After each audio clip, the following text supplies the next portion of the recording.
Hi, in this video I'm going to speak about the real origins of Judaism. Actually, the Old Testament, it is based upon the faith called Judaism, and this Judaism, it says that the mighty God is El, or Jehovah, or Yehowah, whatever may be. But actually Judaism, it's not itself the beginning, because it has borrowed many things from the ancient Semitic religion, especially the Canaanite religion, and some of the elements from Zoroastrian religion.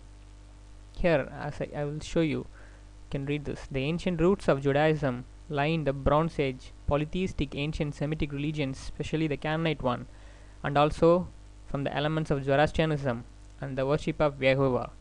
So now you see who's Yehowah. Here, Yehowah is again a Canaanite deity.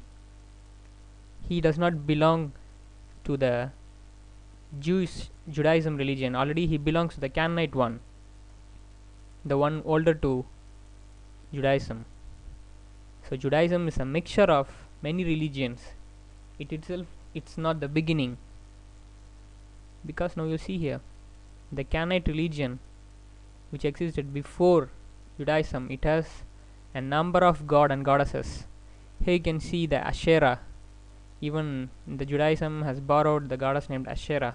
Baal, he is one of the storm gods.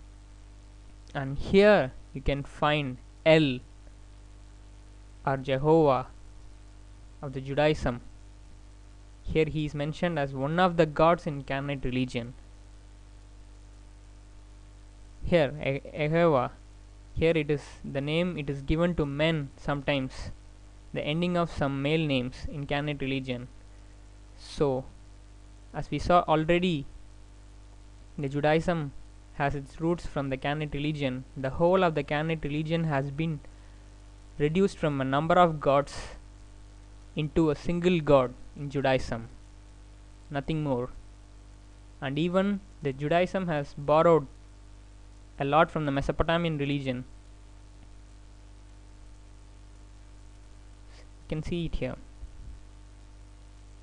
See the influence on Abrahamic religions by the Mesopotamian religion. Many stories of the Tanakh and the Quran are believed to be based or inspired from the Mesopotamian religions.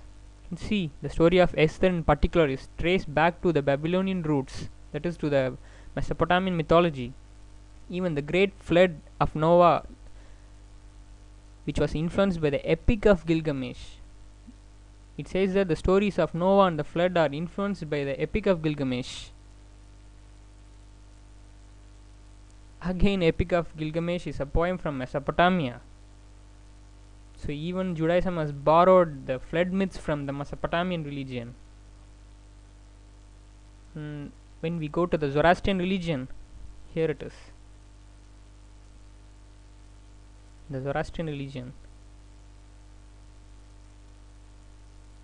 it has contributed some of the things to the Judaism.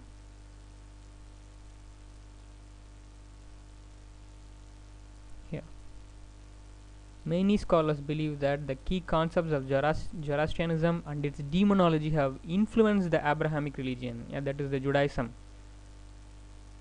So even Judaism has borrowed something from the Zoroastrianism.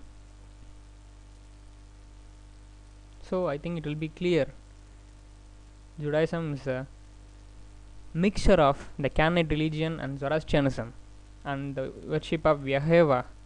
Again, Yehowah is a Canaanite deity. So now I'll show you a nice video. Here it is.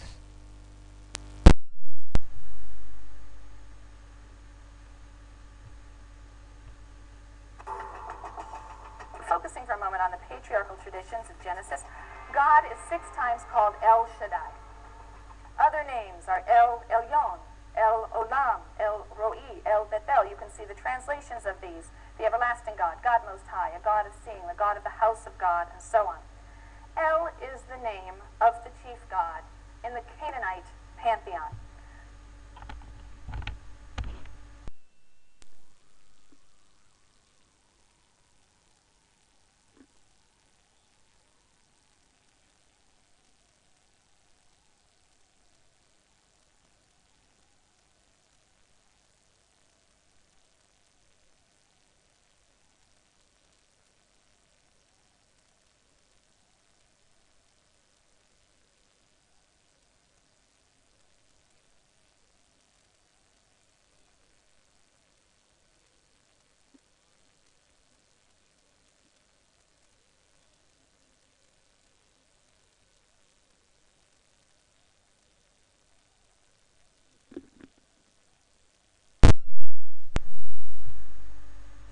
over to the other side of your handout,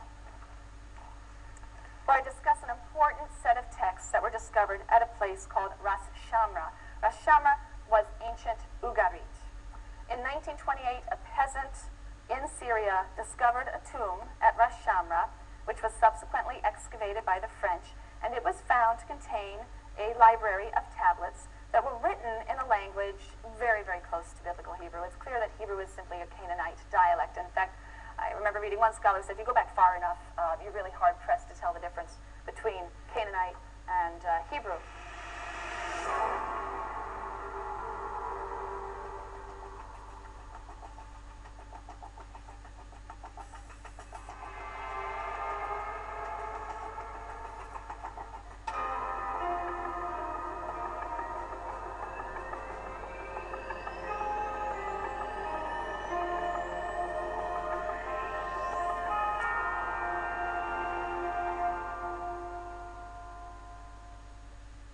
And in these texts, we read of the exploits of the gods of Canaanite religion. These gods include the sky god El, I've listed here, the father of the various gods and humans.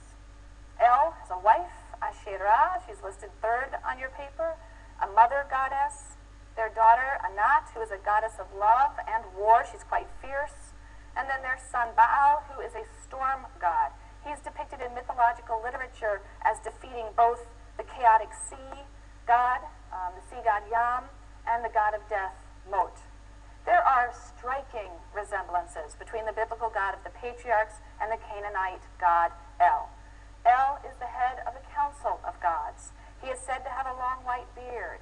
He dwells on a mountain top in a tent. His epithets include father of all creatures, bull, king. He's also described as the protector of patriarchs, patriarchal figures, a god of the father of the clan, it says in the texts. He guides them, he protects them, he promises them descendants. Many biblical passages depict God exactly this way, as the head of a council of divine beings. He's occasionally described with some of the epithets that are associated with El. He's referred to as the father of all creatures. There are poetic passages in which he is referred to as bull, also certainly as king. And in the patriarchal narratives, God refers to himself as the God of the Father. I am the God of the Father, the same way El is referred to. He guides and protects the patriarchs. He makes promises of progeny to Abraham and his heirs. He also is associated with a mountaintop, Sinai, and gives instructions for the building of a tabernacle, a tent-like structure in which he will dwell. Many personal and place names in the patriarchal narratives are compounds in which one element is El. Yisrael, Ishmael, Beth El. El is the God of the patriarchs.